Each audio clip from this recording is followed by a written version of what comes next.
Good evening, everyone. As you trickle in, you're going to see a poll launch, just a couple questions. Feel free to just fill that out, and then I'm going to wait a minute or so, and then we will get started in earnest.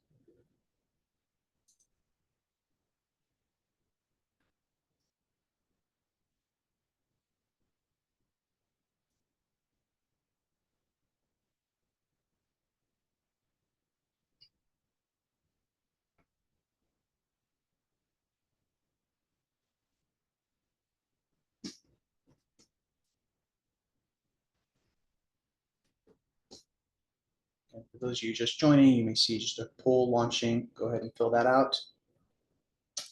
And we're going to slowly get the ball rolling here. My name is Tal Kitron with Applerouth Tutoring Services. I've been with the company for a little over 10 years, mostly working as a premium tutor, so teaching SAT, ACT, PSAT, and then also more recently doing executive functioning coaching. Today we're here to talk about the ACT. And if you were there on Tuesday, you probably saw me speak about the SAT. Similarly today, our goal is to talk through the overall format of the ACT test. We're going to look at the content of the ACT and test taking strategies across the board, and then emphasize some major differences between the SAT and ACT, at least until the ACT changes, which is coming next year, and then also in 2026. If you have questions as we go today, put them in the Q&A. I think this will probably take us 35, 40 minutes is what I would guess, and then we'll leave some time for questions. The scoring of the ACT is very different from the SAT. The SAT is out of 1600 and is graded on a curve. The ACT is also graded on a curve, like every standardized test, but the maximum you can get is a 36. So a perfect score is a 36 composite. The composite score is, the overall score is reached by taking the average of the 4 sections, English, math, reading, and science, and you just take those 4, divide by 4, and then you'll get your composite. It rounds up, so if you divided and got a 25.5, that would look like a 26, whereas a 27.25 would be a 27.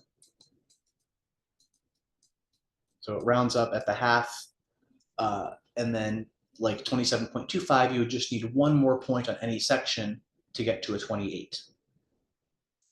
We'll talk a little bit more about scoring, but again, mostly want to get you some strategies and talk about the test itself today. So here's what the ACT looks like. It is 4 sections, just like the SAT, but English and reading aren't combined like they are on SAT. So you've got English first. That's 75 questions in 45 minutes, so pretty fast paced. Next is math, which is 60 minutes for 60 questions. Pretty tough. And each question has 5 answer choices as opposed to 4 on the other sections. 10-minute break in the middle, and then 2 really rapid fire sections to close. Both reading and science are 40 questions in 35 minutes, which means we have less than a minute per question on average. The total testing time is about an hour longer than the digital SAT, so 3 hours and 5 minutes. That is one thing that has pushed people towards the SAT ever since the digital switch. Just a shorter test, more time per question. All that being said, the overlap between the SAT and ACT is significant. And really they test mostly the same stuff. You've got grammar, so punctuation, possession, parallelism, all that stuff, verb tense. Math is probably one of the biggest areas of difference between ACT and SAT, because this is the same as SAT. They test algebra 1 and 2, geometry, trig, pre-calc even. But the ACT has a lot more word problems, it has a lot more arithmetic, and then generally will test more geometry and trig without giving you formulas, which the SAT does. Then you've got some vocab questions on both English and reading and science. Reading comprehension, of course, is being tested, and your ability to actively read, which we'll talk about. And then there's a science section, which is section 4, and that is mostly about graph reading and data interpretation and analysis.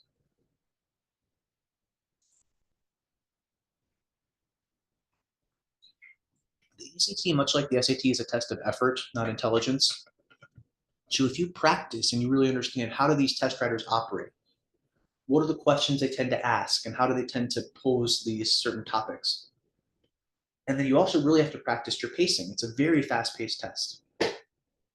So as you practice with actual sections and tests, you want to use the stopwatch lap function on your phone, right? Or time yourself to see where am I losing time, right? You may not get to everything, and that can be okay, right? As long as you have a strategy for guessing. The first rule of ACT is answer what the question is asking. So that means circle what you are solving for and make sure that you've got the right thing. Is it a percent of or percent increase, right? Is it X equals or X is greater than? Little things like that can make a wrong answer right and vice versa. Rule number 2 is there's almost always a simple method to solve. So keep it simple. Do the basics, right? Especially like on math, for example. And if you're down to 2 choices, always pick the simplest one that you feel like most people would understand, right? Don't be subjective and don't be fancy. And then there's no guessing penalty, so don't leave any answers blank, but do strategically skip around to prioritize and get as many easy points as you can, right? So there's not one question that's worth more than another, but there are certainly questions that take longer and are more difficult. So if we want to run out of, if we're going to run out of time, we'd like to run out of time on the hardest things, not the stuff we know is easy. So let's start with English, section 1. This will always be the first thing you see. 75 questions, which is 5 passages at 15 questions apiece. That averages to just over 30 seconds per question, but some of these grammar questions will be very fast. You'll look at it, you'll say, oh, I know. Boom, 5 seconds. Rhetorical skills questions often take longer. And we'll look at how they appear. But for any grammar question, we're thinking about, does it sound good? What are the rules? And we like short answers. For rhetoric, a question that has a question, your strategy should change. It's more like, does it flow? Does it transition? Does it stay on topic? And then that will lead you to your answer.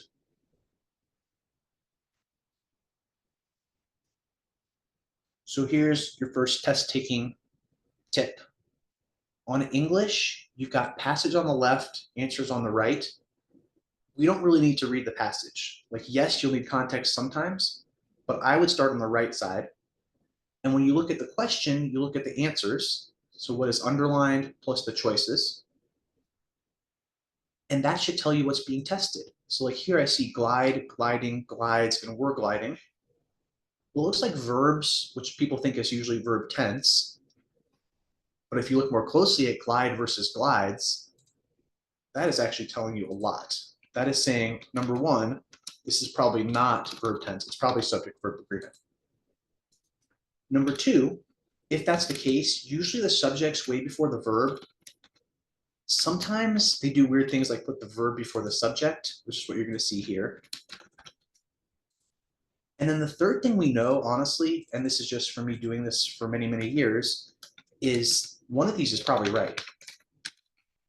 So if you can look at these and identify the patterns from these test writers, right? These basement dwelling test writers who write test questions all day, every day, and are very repetitive and predictable. If you see glide versus glides, you could be like, oh, okay, I know what they're testing here. Singular versus plural, what or who is gliding, not the mountaintops, but the eagle. But the eagle is an it, not a they. So that means I wouldn't say it glide or it were gliding. I would say it glides. Over the mountaintops glides the majestic great eagle. Great if you can just hear that or see it and it just looks good. But on the toughest questions, this process and using elimination and identifying what's being tested is how you can go from a really great test taker to near perfect. So use the answer choices to understand what is being tested on grammar. I'll leave this on the screen for a moment. You should be able to see these 3 question types are all testing something very similar.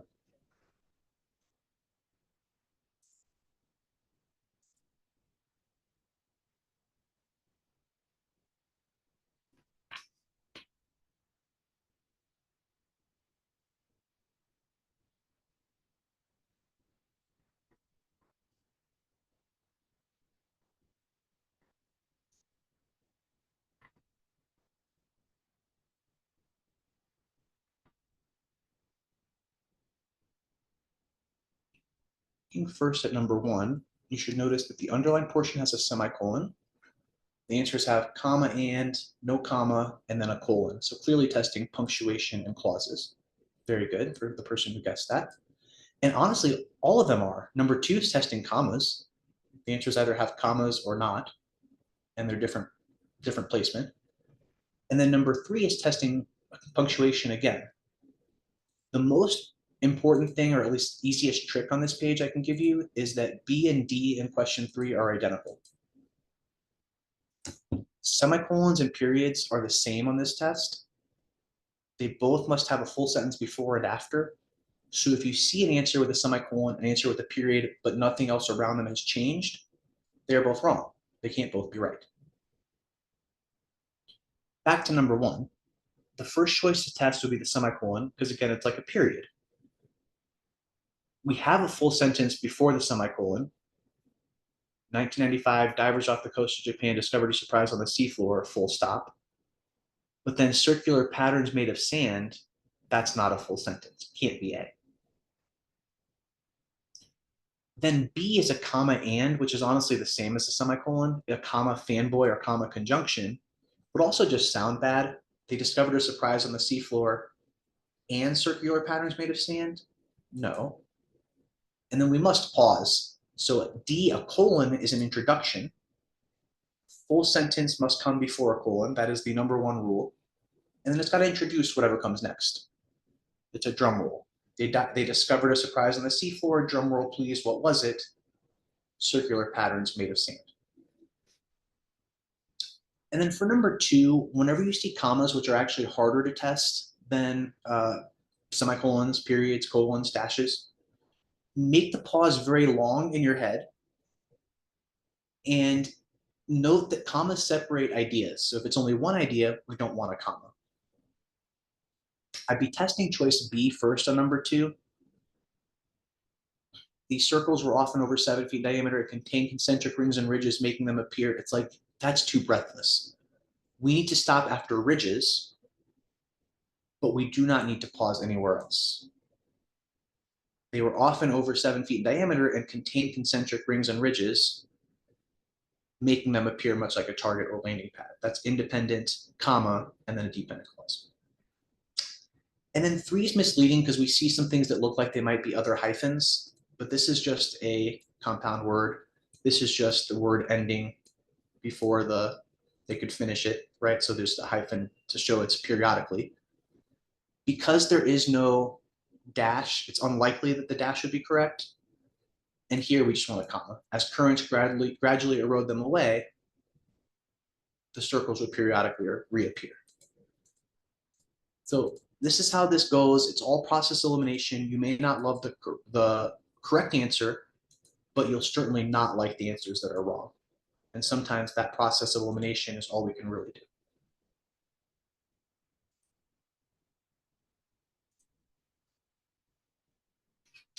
Then the other major question type for English is rhetorical skills, rhetoric. Whenever you look on the right side and it doesn't say no change, right? It's not just clearly grammar. If there's actual question, then you got to read the question and you're more like a robot. We're just going to read the question, not even paraphrasing it. And then we go back to the passage and read for context and just decide, does it transition? Does it flow? So on a question like this, which we can't do, we don't have enough context, your first job would be to look back and say, yes, we should add this. It makes the passage better, it flows. Or objectively, no, it disrupts the passage, it's better without it. Try not to think as yourself, but as any test taker, person next to you. That will help you be objective and just decide, did they want this to transition and really fit well, or is it bad? So not do I need it, not do I want it, but is it terrible or decent if we add it? And then you have 2 yes answers, 2 no answers, so you can narrow it down very quickly that way. Try this question.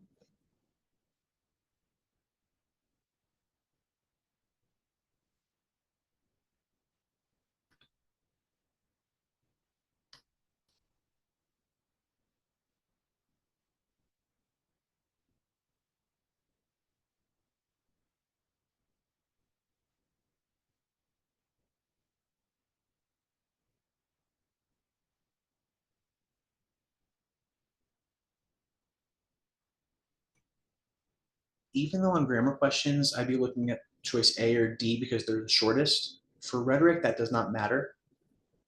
Our job is simply to provide specific information about the hobbies. Oops. And so we're looking for an answer that has the most specific information. A is kind of vague. Things I find very boring are games I like. Okay, it's not bad. But B is way, way, way better. Legos or Lincoln Log masterpieces, those are specific hobbies.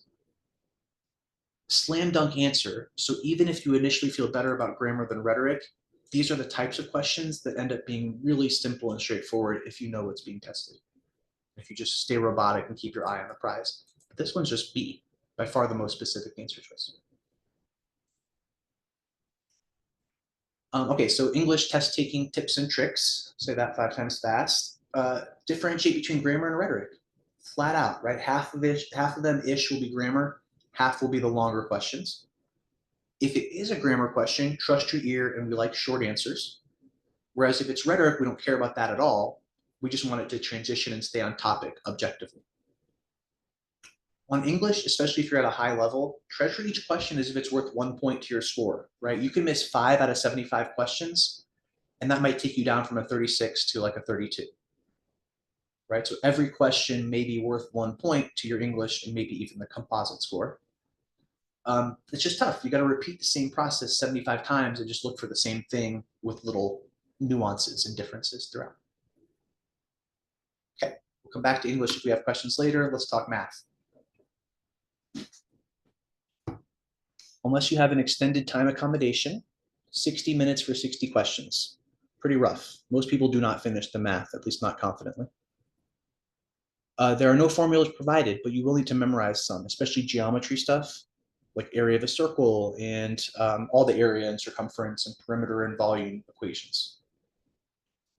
There is, it's a calculator section the whole way through, so you can and really definitely need to bring your graphing calculator. TI 83, 84, any of those things are fine. And the way I describe ACT is they want you to know a little bit about a lot on math, whereas SAT wants you to know a lot about a little. Right? SAT is mostly algebra. ACT, they're going to ask you about rational numbers, scaling, obtuse angles, like really things you haven't thought about in a long time. And then all of a sudden they throw in a matrix or a logarithm question. This would be an example of 3 questions in the 40 to 42 range. So right when it's starting to get pretty tricky, you can see a logic question, a geometry question, and an inequality question back to back to back. So all over the place. Whereas SAT will be like a line, a parabola, another parabola, right? They do the same stuff in that regard. The math section gets harder as it goes, right? So I guess I kind of restated that, but what you can see, what you usually will see is the first 20 questions are easy. So ideally we take 10 or 15 minutes and nail all 20, but we really do have to nail them. 21 through 40 medium, and then 41 through 60 hard. Especially like the last 10 questions, most people should not try to get them, they should just guess straight down the line.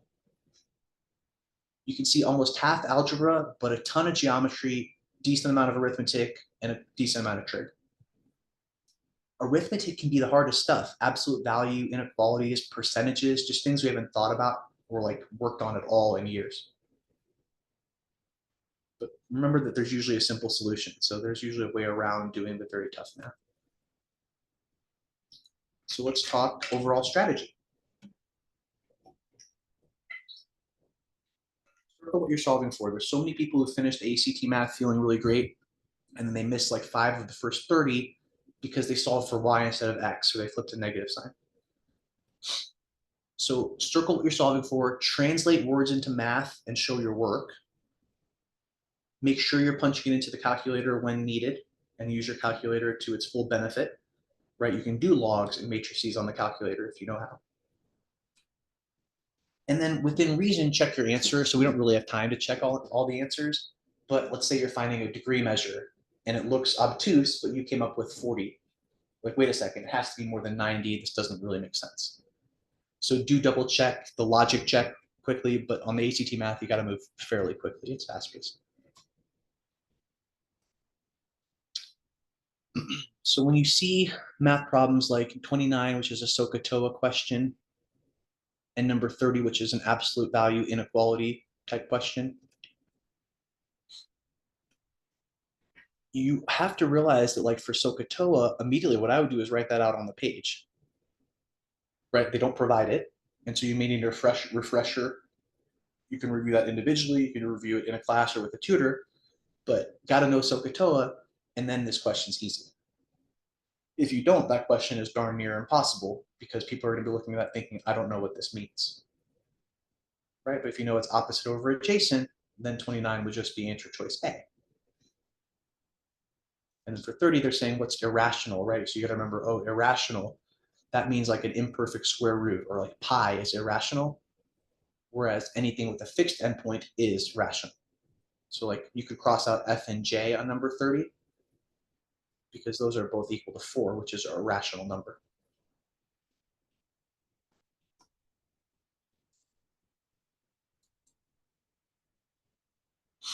I did have an interesting question about the figures.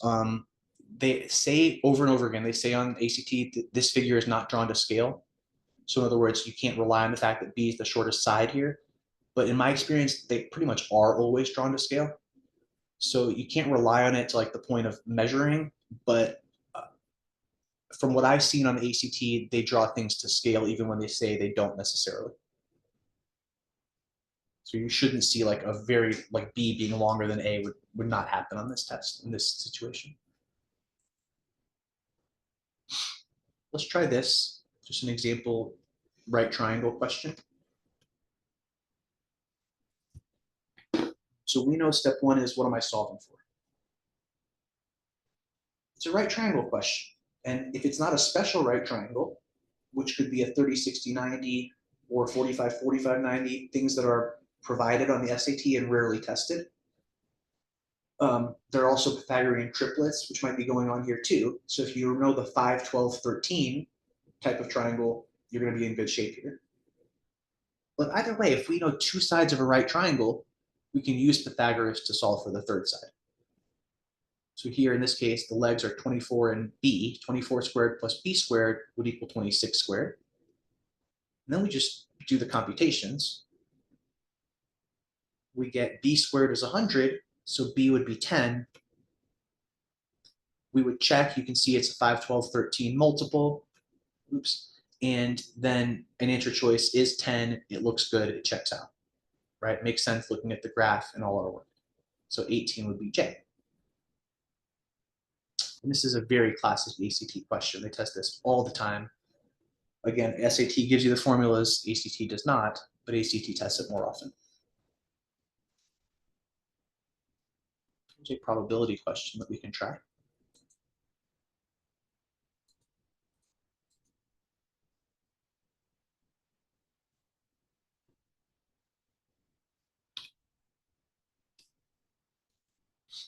And always start with, what are we being asked for?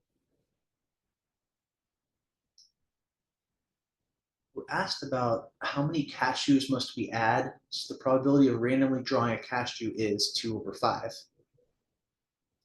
The danger that you run into here is if you add cashews to the numerator of this fraction, you also have to add it to the denominator, the total. So if you can practice these and remember that that's the first step, focus on the other part, what isn't changing, right? Because we're not adding macadamias or peanuts. So if cashews are 2/5, at the end, macadamias and peanuts will have to be 3/5. That number is not changing. 9 plus 18 is 27. So we can say 27 out of our final total will be 3/5. Then you can just cross multiply. X is 45. Then just be careful. That would usually be an answer choice, but it is not our answer because we need to subtract the total amount of macadamias, cashews, and peanuts that are already there. We already have 40, so we take 45 minus 40, which means we need to add 5 cashews. This question's hard, right? This is one that I'd probably spend 4 or 5 minutes on in a tutoring session. We can come back later if we need to, but the idea is mainly because the cashews are changing on both parts of the fraction, right? The numerator and the denominator, it's easier to focus on the parts that aren't changing.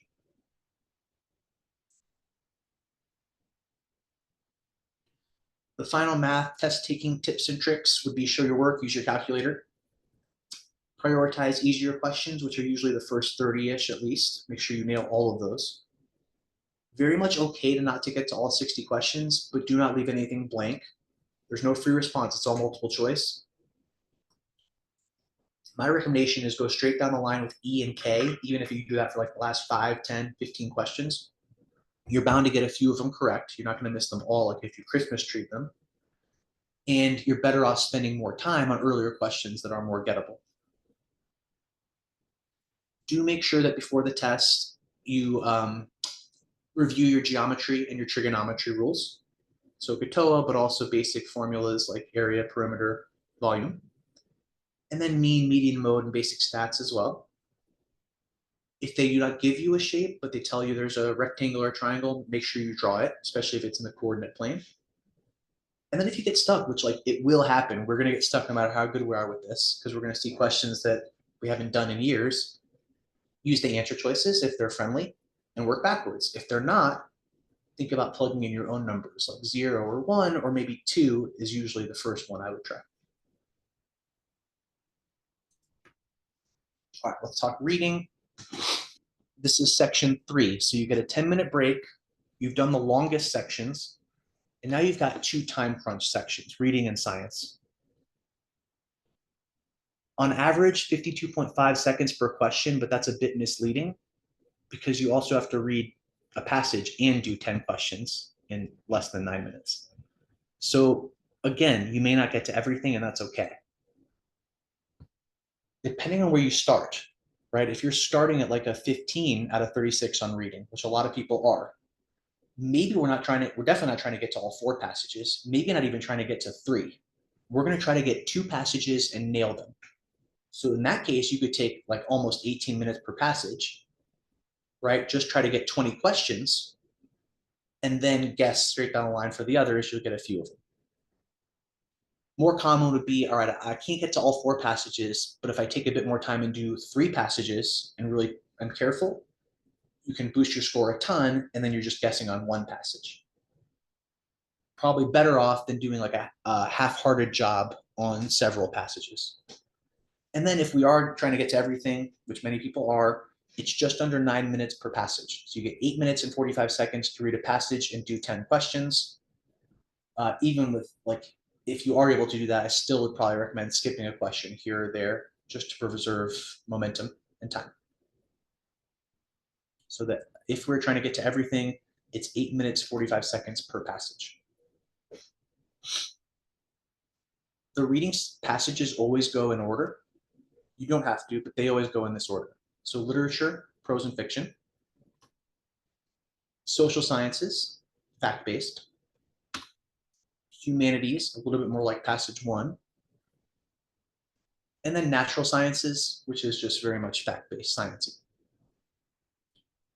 What I found is most people really actually like passage 1 the best, but it can be a double-edged sword because it's more about feelings and characters, so it's more immersive. That can take longer, and then all of a sudden we finish that passage, we feel good, but we took 10 minutes, which is a minute and a half too long, right? And then we're in trouble down the road. So some people benefit from doing the science passages 2 and 4 first, and then coming back and finishing with 1 and 3. Got to practice and find your comfort zone to see what works for you. And then at its heart, it's just an open book test, right? You read the passage, and on reading, I would definitely read the passage. So people say, should I go to questions first? Should I skip the passage? I would not. I would read the passage, and then as you go through the questions, you can refer back, and we will. So your job as a test taker is start by actively reading the passage. So that means pencil in hand, as opposed to passive, which is like that, and then this. Not great. But if your pencil's always moving, just underlining, circling, starring, taking minor notes, not even annotating, but simple outline notes, it'll keep you alert, it'll keep you awake, it'll make sure that you're staying on task. So very, very important while we still have paper tests to write in the booklet, mark it up, actively read. Some reading questions you can anticipate. What's the structure of the passage? Luckily, that's not that common because I think that's a hard question. what's the point of view, right? Who's the narrator? What's the main idea of the passage or a specific paragraph? You're going to get a ton of those. And then vocab, as used as in line 5, the word blank most nearly means what? And then you really need the context rather than the definition. And then one of the 4 passages will be a comparison passage, not necessarily harder than the others, but you do want to keep limited amounts of stuff in your working memory. So instead of reading passage A and B and then doing all 10 questions, read the first half passage and do the first 4-ish questions that relate to passage A, and then read passage B and do the rest. Again, you're just keeping less in your mind at one time, so it's more tempting to read passage A and B together, but you're better off splitting it up like this. So test taking tips and tricks for reading. I think especially in passages 2 and 4, the sciencey ones, you got to mark it up, right? So really simple notes, just here's my research experiment. Here are the methods they used. This paragraph was the results, right? This last paragraph is future takeaways. Those little notes can help you come back and find things quickly. Whereas on literature, you might want to immerse yourself a bit more and notes would be less important because you're trying to get a vibe of the characters. Think about strategically skipping a question here or there, or even a whole passage if you don't like it as much or it takes longer. And then on the answers, you want to use elimination. So we find what are called throwaway words, words that test writers put in to make it wrong. And those can be sweeping words like never, right? Never is not a very good word. Always, only, all. Those strong words are all red flags. We like sparrow answers, small, unassuming answers, not flashy peacock answers. So the flashier and more specific it is, on reading, the more likely it is to be incorrect. We like these simple, neat answers that we can't argue with, even if they're broad. All right, final section is science. We're doing great on time. This is the biggest, crapshoot. It's not, I hate to say it, but like this is the one that's hardest to prep for and has the most variability. Because at this point, some students have been there for several hours. Like if you have extended time, you've been there for 4.5 hours, right? So like if you have ADHD and you have extended time because of lack of focus, it's pretty tough. It's a blessing and a curse that you now have to spend longer just in the testing center. But if you don't have extended time, this science section is just an absolute race. We don't have time to read the passages. We don't really want to. We just really need to look at the graphs and match it to the answers, honestly. And this is not really science, right? So this is actually more about just graph reading. So don't think, oh, I got to know bio and chemistry and physics. They'll work it in, but very few questions will be outside knowledge. On that note, stay on the surface. Don't get bogged down by the passages or all the words because most of that information will be unnecessary for most questions. And I would say rule number 1 is skip the passage, go straight to the questions. And I would say match the words both in the question and answer choices to the graphs. At least 60% of the questions will be answered just like that. And some of them will actually be quite easy, whereas others involve a little bit more analysis of multiple graphs, for example. It's just, you don't have to know about what they're studying. So it could be a table about dirt, right? And I don't know, much about this, but I do know that I can draw arrows to show relationships. So like, it looks like sand and silt have an inverse relationship with clay. And as water content, or as sand goes down, water content goes up, and so on. So if they ask you about that relationship, we could see it pretty neatly on the graph. Same here. As the cover percentage of low clouds goes up, cosmic ray flux particles, whatever those are, also go up. And so then if they ask you what's the relationship, we know that's a direct relationship.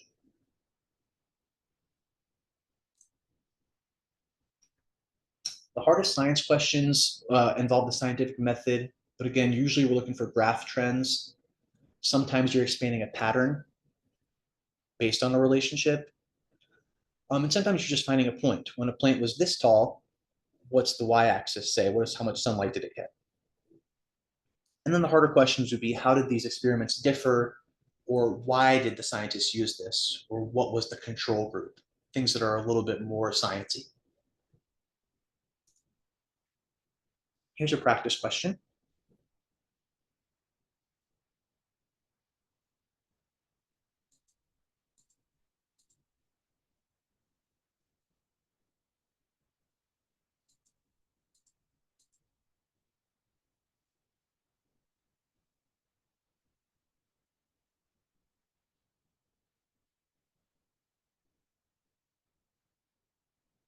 So here we start with what we know, which is the luminosity of a star in galaxy B with a surface temperature of 300.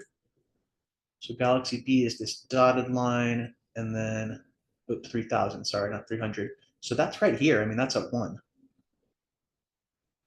The question is, we probably have to figure out that RL means relative luminosity, right? So that's where you might go back to the passage, but it's fairly clear that's what it's going to be. And the question is, when would galaxy B be twice that? When would it be at 2? Looks like 3300. If you need to make a straight edge, since I'm not very good in real life at drawing straight lines, you can use your Scantron sheet just as a little ruler, like to make it a straight edge.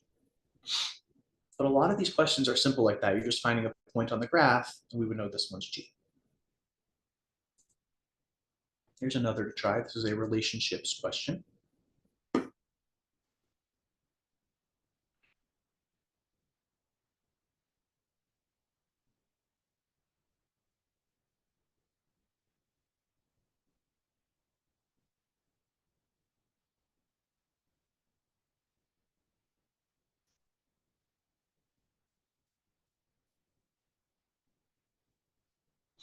And here, this question is not like a constant rate of change, but it never goes down. If you look at as surface temperature goes up, which is X, the average size, which is the Y, only goes up. So this one is just B, right? No questions. That would be a pretty quick one, so that you could spend, more like a minute and a half on some of the harder questions. And we need those on testing. Final tips for science. One of the 6 passages will be what's called the dueling scientists passage, and it's different. You'll know it when you see it. It usually has no tables or graphs. It's just scientist 1, scientist 2, scientist 3. So for that one, treat it like reading. Actively read, eliminate answers. It's just a reading passage. And maybe you want to do it first or last. For the normal science passages, the 5 regular ones, skip the passage and go straight to the question and answers. Match the question and answers to the figures, graphs, or tables. If there isn't a match, which does happen, look at the passage for context, right? Maybe they'll tell you.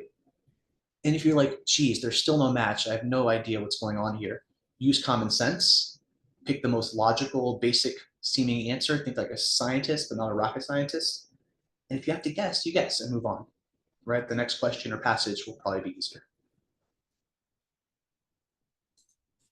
The essay is pretty much no longer. So just like the SAT, like there are some schools that still offer it. Last I checked, these were the colleges that required it. And like only these, of which I had only heard of West Point. Nothing against these schools, but it's just to show that the ACT essay has pretty much gone away. I haven't taught an ACT or SAT essay in many years now. And so now just last few slides. So some common questions that I usually get from students and parents. One is, when should I start prepping if I'm taking the ACT? So typically towards end of junior year, you want to make sure you have Algebra 2 under your belt. Pre-calc can help a lot on ACT as well. Another question is, what is a good score? Impossible to answer. It depends on where you start and where you want to be. A good score is a score that makes you competitive for the schools you want to go to. And it's an improvement based on where you started. And then sending test results to colleges is probably an early question for many of you, but a lot of schools are still test optional, right? So if you take an ACT, but you don't know if it helps your portfolio, then maybe you don't send it to a certain school. And as far as sending all your results, many colleges super score, which means they only see the highest section scores from across multiple test sittings. So they won't know how many times you took it. That's the benefit of taking an ACT 2 or 3 official times.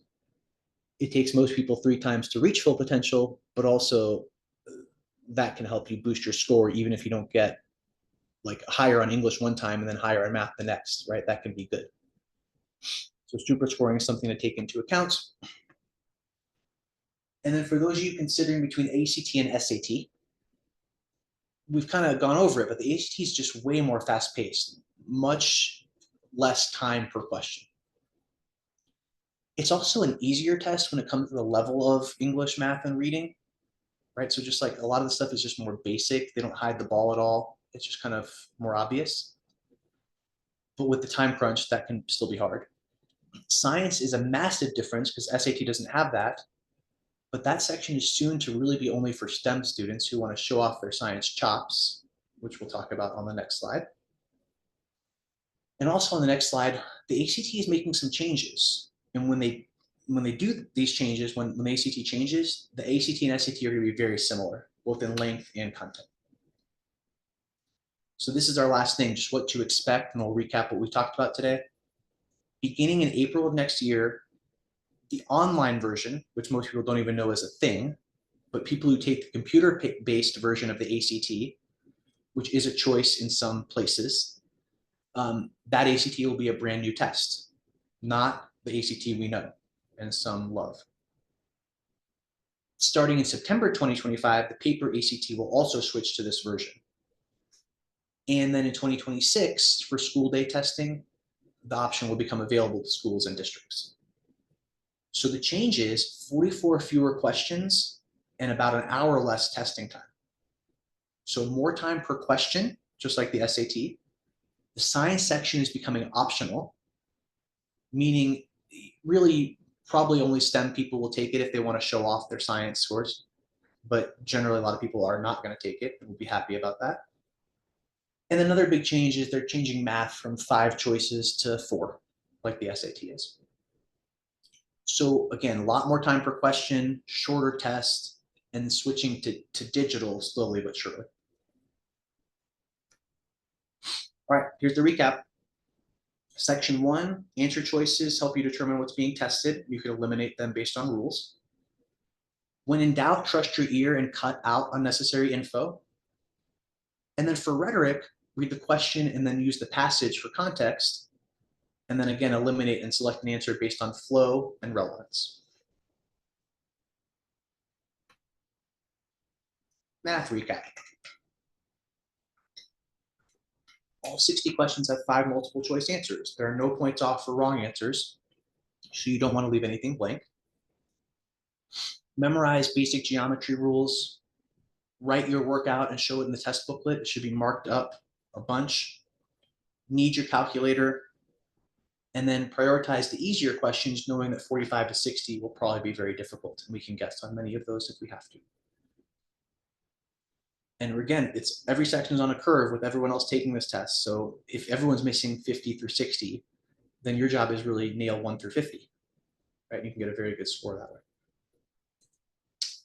Reading, differentiate between passage types. So if you know you love the literature passage, but it takes you too long, don't start with that. Make sure you are actively reading and finding throwaway words. So like those sweeping words that writers put in intentionally to be wrong. Strategically skip questions or passages. Got to do this on reading and science. And remember, we like these vague, unassuming answers more than flashy and specific. Finally, science. Stay on the surface. Do not think like a scientist. Very rarely. Skip straight to the question and answers.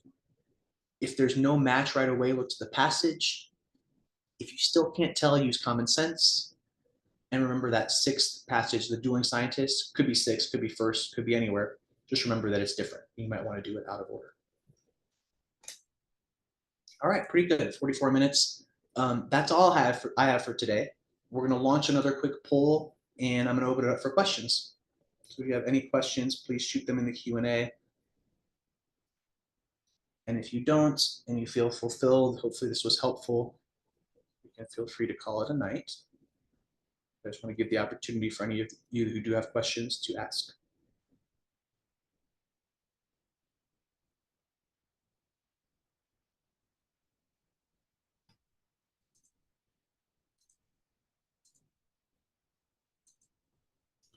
first question is the ACT adaptive like the SAT? So what that means, the SAT is section adaptive now, meaning that if you do well on module 1 of verbal, you'll get an upper level module.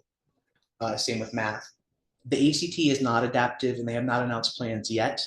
I would think if they switch fully to online and make it like the SAT, it probably will come. But as of right now, no, the ACT is not an adaptive test. Period.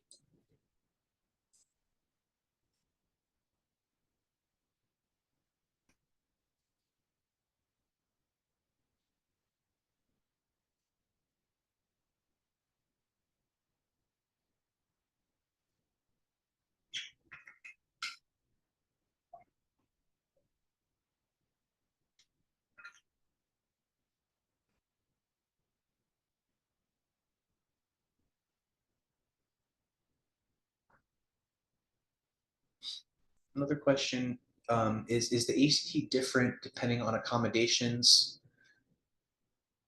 I'm guessing you mean like, is the actual test form different? The answer is kind of. So like in the sense that it's all the same structure, no. But like if you have time and a half and you take the test on the same day as an official ACT day, you won't see the exact same form as those people. It'll be a different test form, but it will be the same ACT. It's the same English, math, reading, science. You just get more time for everything, or sometimes more breaks depending on your accommodation.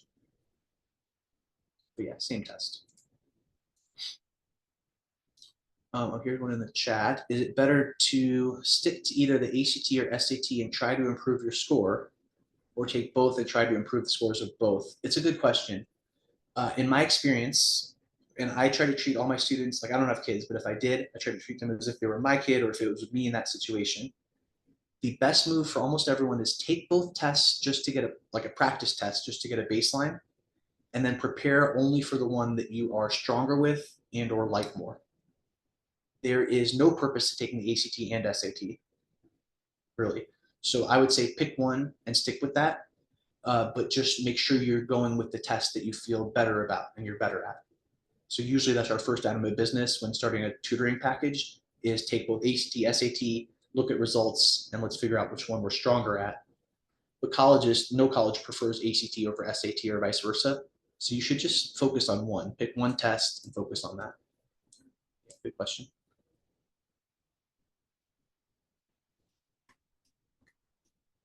We'll open for a couple more minutes and see if anyone has any more questions. So far, they've been great.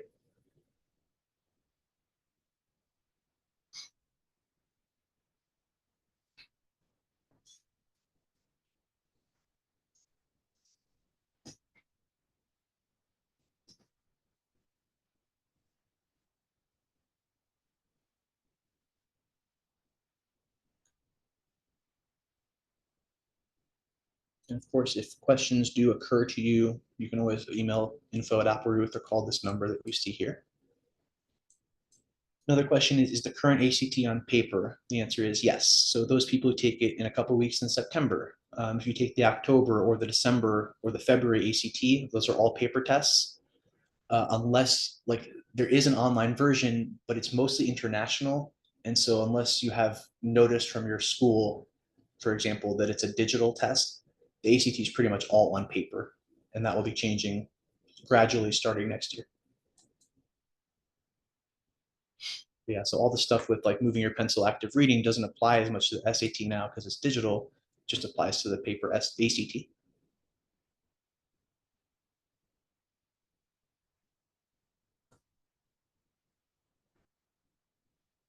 All right, well, I appreciate your questions. And again, just reach out to Applerouth if more come up. Thank you guys so much for joining. Hope it was helpful and have a great rest of your week.